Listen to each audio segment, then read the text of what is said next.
this was really required for all of us in the sense, first aid is something that अगर आप बार you don't receive training on it, तो भूल भी जा सकता है, nature of our job and all that.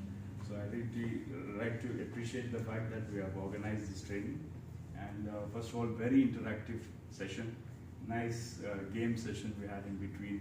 So all of us were really involved. As Anita, even to be honest, there are times where we felt like sleeping and all that after food and all, but you made it very good, interactive, and we were quite active during the session.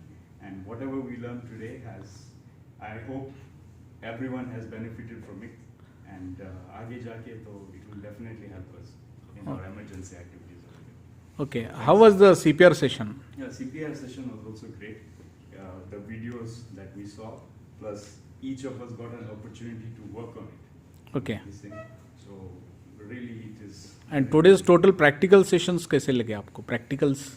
Yeah, overall, the fact that you taught us how to tie in the sense of when there's fracture or anything like that, the way you showed us. Yeah. You know, so I feel that all of us have that hands-on right now. Maybe in the previous session we didn't have that opportunity, but now we have that hands-on. So I like to appreciate it. That's really good. Okay. So thank you so much. Okay. We all are very grateful. Okay. Thank you to the. Thanks a lot.